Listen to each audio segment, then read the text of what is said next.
Hello everybody, welcome to Stonx Music. My name's Ollie and today we're going to be having a look at Flanger in this deep dive episode. Let's go!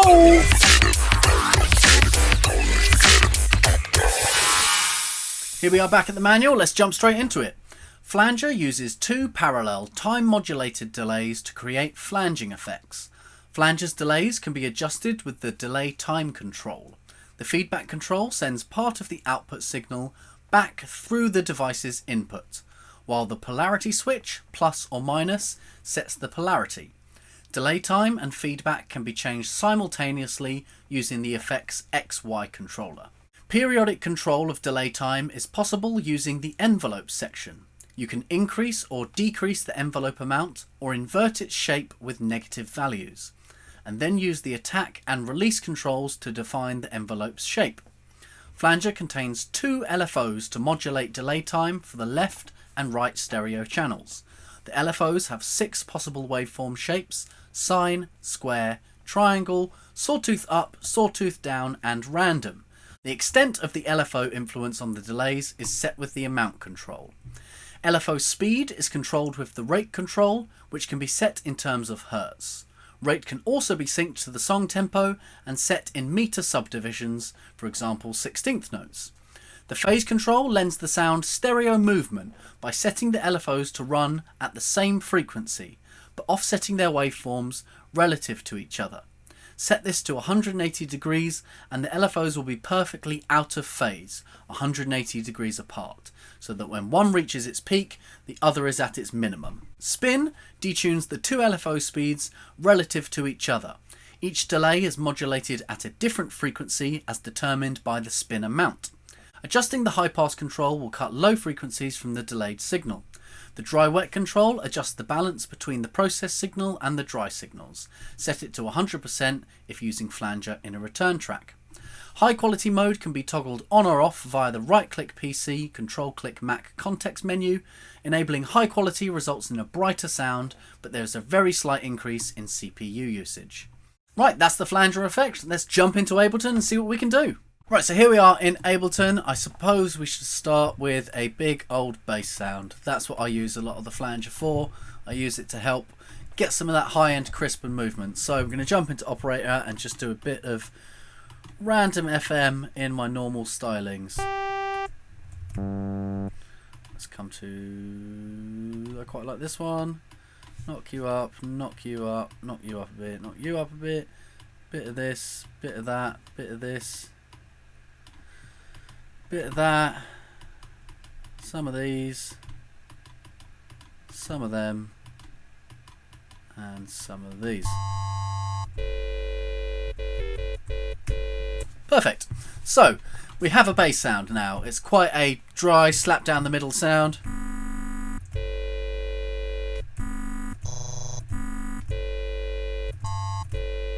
I like that frequency range. I'm just pressing Z and X to go up and down the octaves.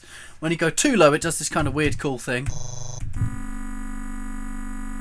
That's kind of quite nice, but I like that one. That's a nice, where is that? Let's Control Shift M. Have a look. That is G0. So let's put a big G0 here so we can hear that. So to give this a bit more stereo width, a bit of movement, let's chuck a flanger on. So flanger is a cool effect. Flange, chorus, phaser, they're all the same kind of stereo movement. So we're going to ignore the envelope for now, and we're going to ignore the LFO for now.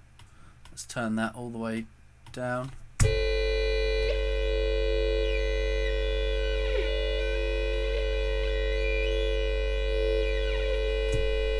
And you can hear all the difference that that flanger's making. It's a high-end kind of crispy sound. Let's right-click first, check we're in high quality. Now, as default, I've done this for most of the plugins. I've right-clicked, set it to high quality, and then saved that back, save as default preset. So when I load it in, it's in high quality mode straight away. I've got the CPU, and the way that I work, I'll make this sound and sample it down, so I'm not worrying too much about having a lot of CPU usage. I'll try and use all of my CPU and then render stuff down to audio. So let's have a little listen, and I'm going to mess around with this XY to find somewhere that I quite like the sound of.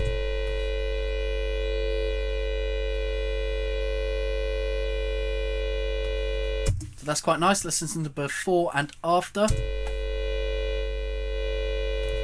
So you can hear how that's really giving it a good bit of space. Let me grab span and we'll have a look as always and see what it's actually doing. Let's grab span, open it up, and we'll do it before and after.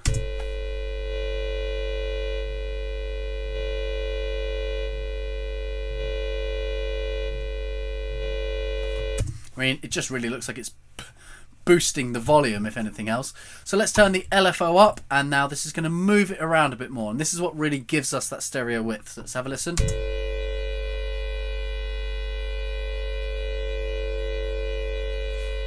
So can you hear that? Going from left to right, and if we look over here in the output, we can see that.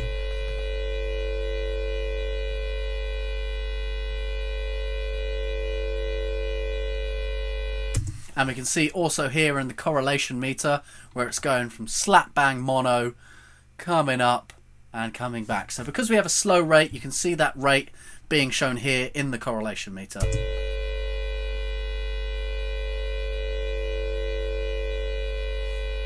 So if we were to turn that rate up or set it sync mode, you should be able to see this and hear this moving a lot quicker.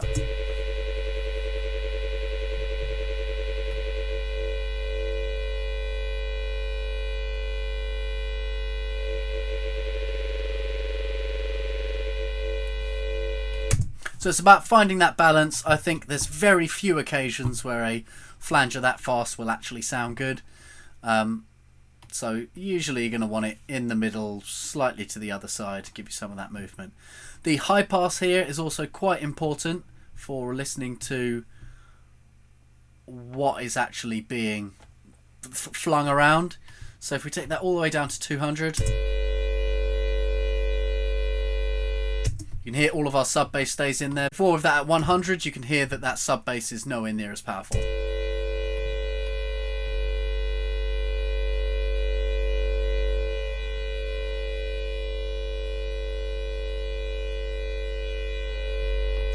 So depending how you wanted to use this sound, personally I would probably chuck it in a group and set the high pass, let's guess somewhere, let's say 200.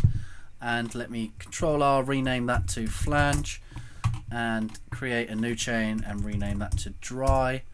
And as I said in other videos, whenever I do this, I just turn them both down by 6 just to not overload the channel. So now we have our dry and our flanger is set to 100% dry wet. So let's listen to that. That's just the flange. And the flange with the dry in there as well. So, envelope. Let's have a quick look at where we can move this with the envelope. Turn the dry off to make it easier. And the best way to be able to see this is actually with the correlation meter here. So with negative values on the envelope,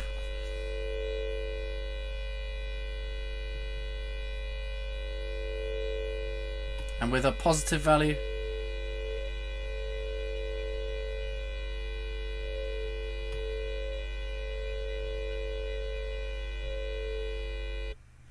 you can see it kind of doing these secondary movements. With the envelope off,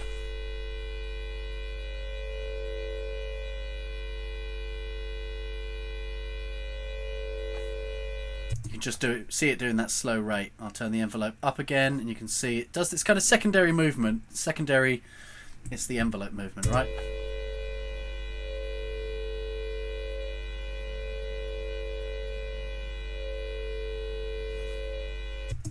So that second kind of jump is the envelope movement there. I find with flanger, the kind of sounds that I use it on, it doesn't really make a big difference. All I'm using it for is kind of spreading these sounds out quite a lot. So We can have a look at the phase, and actually I find the spin amount is quite a lot better than the phase, just for kind of giving it this offset. So let's have a listen.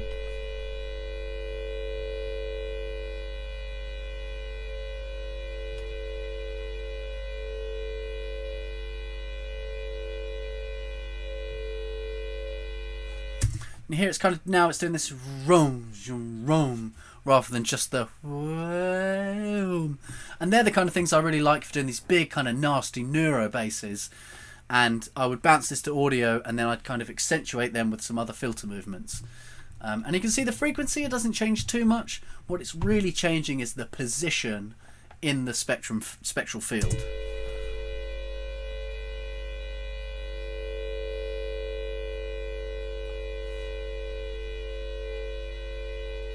So it starts giving you this nice big wide bass sound. If we turn our dry back on, that kind of gives us a bit more on that mono side.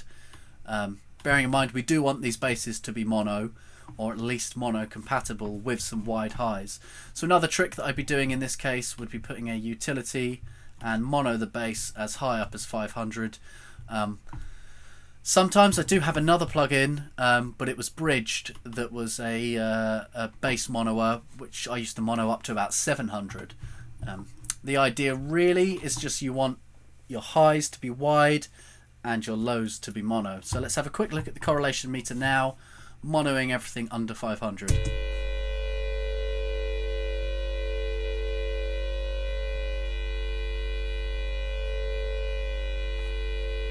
So we can see that that bass now isn't going anywhere near as far to the middle, but we still have that space around with that bass note. So I'm just going to close span, and we will go insert audio track, set it to resample mode, and then I will resample this now.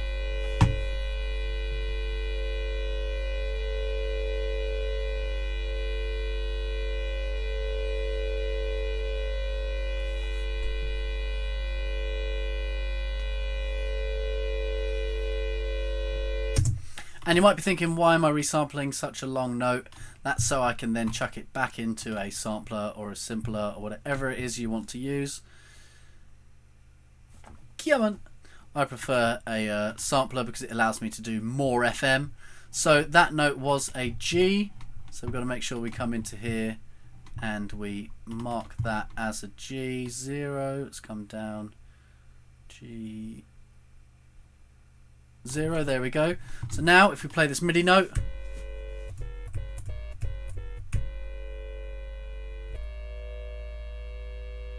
it's going to repitch that with all of its movement along with it. So we can then go in further, do some more kind of FM nasty stuff, whatever it is you want to do. Let's go for triangle for a good bit of that screech.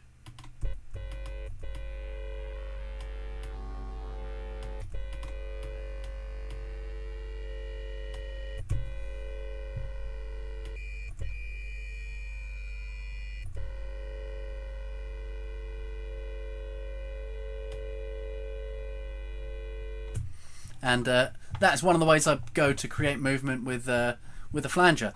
So that is, for me, one of the main things that I'll be doing with it, is just using it to layer up, to make these big old fat basses. And sometimes I'll be doing this multiple times as well. So we'll go after this utility and we make it all mono. I'll try and find somewhere else that I like and maybe make the rate a bit higher. We could sync it to be a whole bar that it moves over. So let's listen to what it sounded like first here.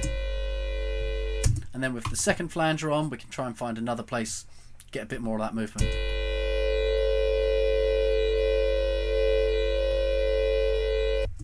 So we could do that maybe at eighth notes. Bit fast for my liking. Let's go to half bar.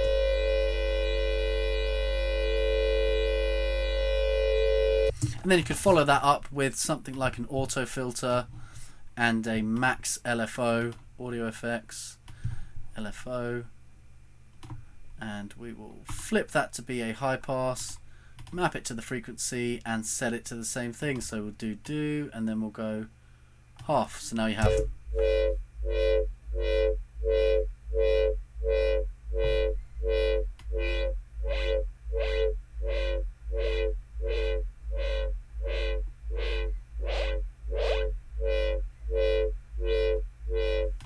I like it somewhere in this top left. It kind of gets this nice hollow sound to it.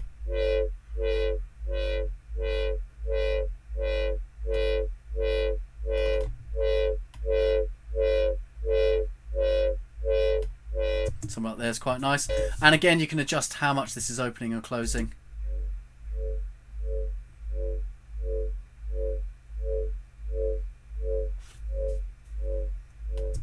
And if you wanted to, we could then group both of these, open up our macros, and we can map the rate of the LFO to here, and also we want to grab the flanger in there as well and map the rate of the flanger to the same thing. So they do go slightly out of whack, but that might be okay. Let's try it out. Let's see what we get. But generally, they're going to be moving that auto filter at the same time that we're moving this flanger. So let's have a little listen.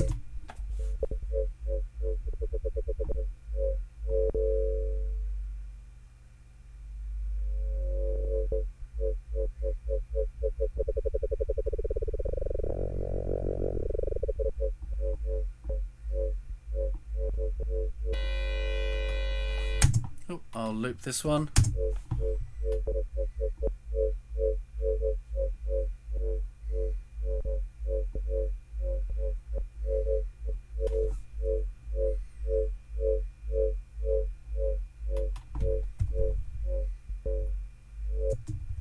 There is a little thing with the Max device does do a little weird thing when it changes. And you can see that represented by the little weird jitter in here.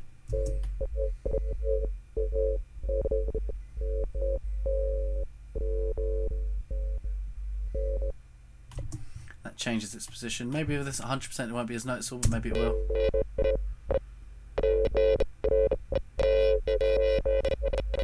So it does kind of reset its position, which is not always something you want.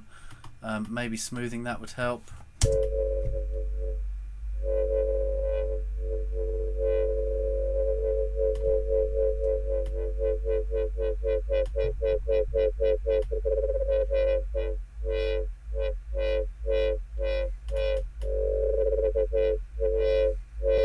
So the main point here is setting the LFO on your flanger to the same LFO as the auto filter.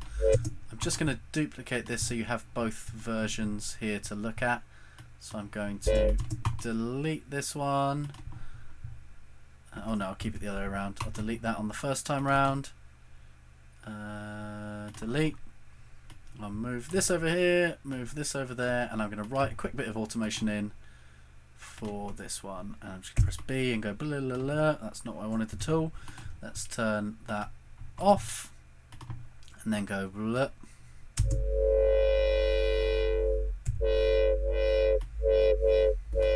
That's not what I wanted either. Let's just draw some in manually. So where's this? This is fast. And then we're going to want it to stay where it is for a while and then move down. Move up, stay where it is for a while, move down. Something like this.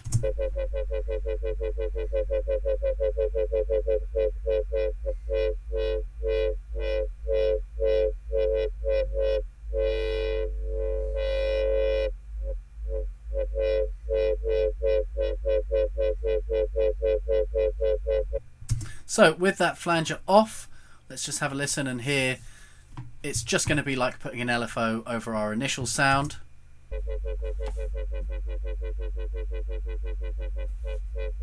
Having the second flange doing the same thing as that auto filter, or having the auto filter do the same thing as that second flange, it really just makes it push into that second sound. Let's have a listen.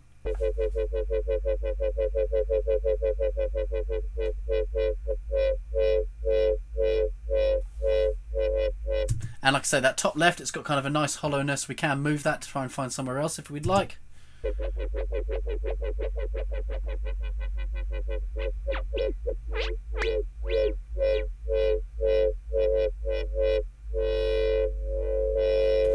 That top left is just kind of my favourite place for it.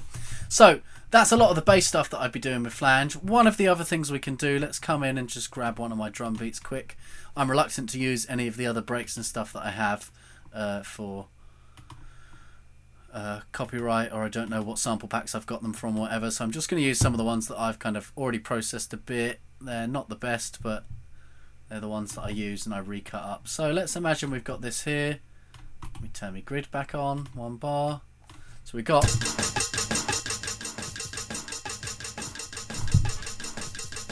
because everyone needs more cowbell, obviously. So one of the things that I do, this is totally, it's a really crap thing. I'm not even going to use it. Go on, let's not.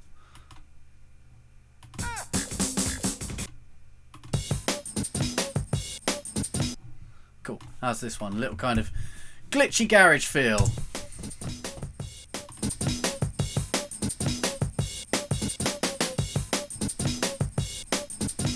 I'm going to use that in the track, I think. I quite like that one. So we got our drums there.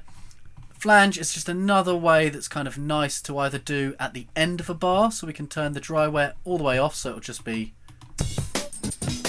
nothing. Right click, show automation, and then we're just going to put the dry wet on for that last bar. And let me come and bring this in so it's a little tighter.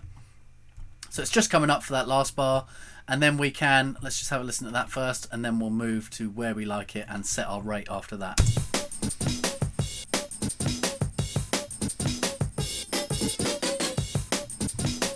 So I mean, that was actually quite nice as it is. Let's look at the rate a little higher. I'd say that's too much.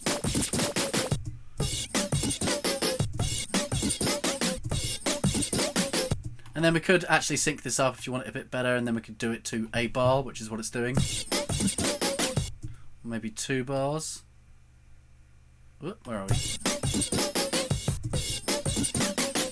Quite a nice movement, zoom zoom, and then we can mess around with where the delay time and feedback is going to be.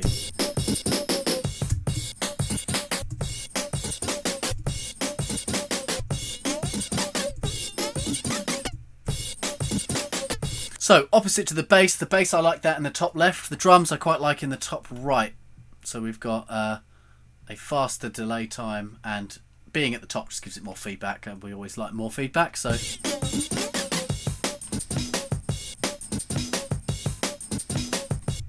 and let's do this again here. Let's right click, show automation, and rather than having it come straight on, we could fade it up.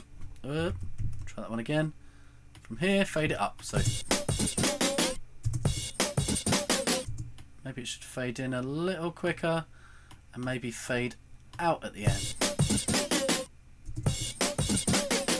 And we can duplicate that. So let's have a quick listen here.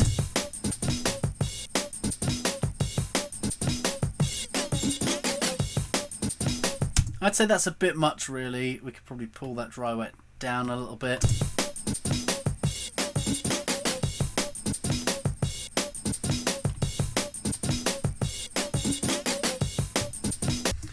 So the difference between fading it in and having it smack straight on is quite a subtle one, but yeah, I think that's a great way to just kind of get a turnaround on your drums. I've done it every time here, so let's imagine we're not doing it every time, and we could just do it on every other. So you'd have this.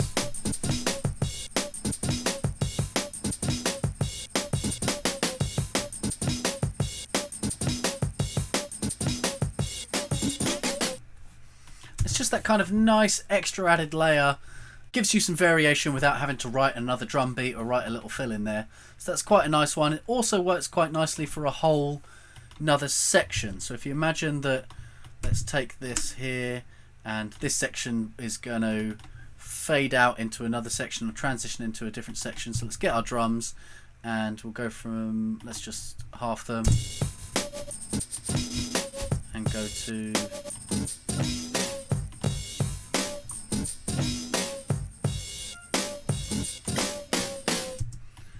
going to do that first bit and repeat that, so it goes.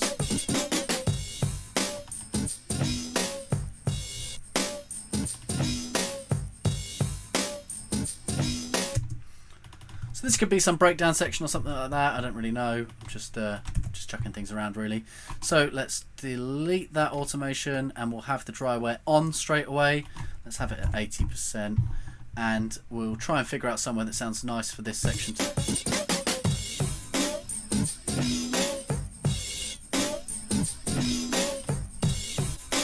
And I'm probably going to like low cut all of that. We can do the same with the flange, but because we've low cutted it earlier, it might be nice to kind of, whatever frequencies are left, we do want everything chucked into the flange. So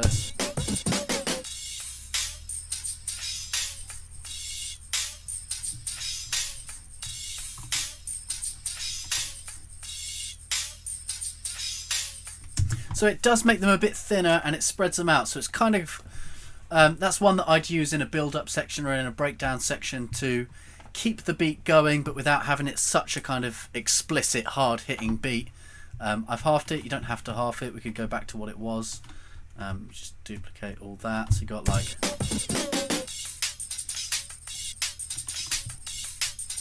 Maybe you want this one 8, so it goes over all 8 bars. So let's delete these ones. So it's this whole... yeah, that's 8 bars.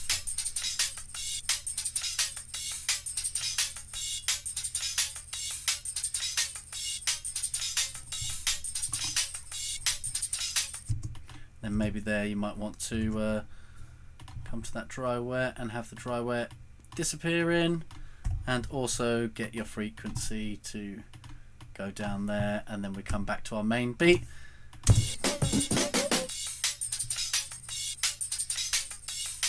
I hear some chords over this section or something, you know.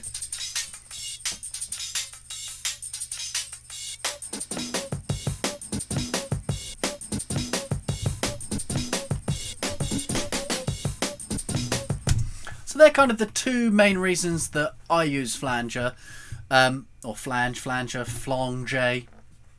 So they're the two kind of main reasons that I use Flanger. Yeah, flange is a very well-known effect in the guitar world. It's used a lot more, kind of get these nice big jangly 12 strings and things like that. But for me, I use it for widening my basses and as an effect on my drums. Alright everyone, that'll do it for this episode of Deep Dive. Hopefully you learnt a thing or two about Flanger. As always, project files available in the description. Don't forget to like, comment, subscribe and all that good stuff, and I'll catch up with you guys next time. Bye!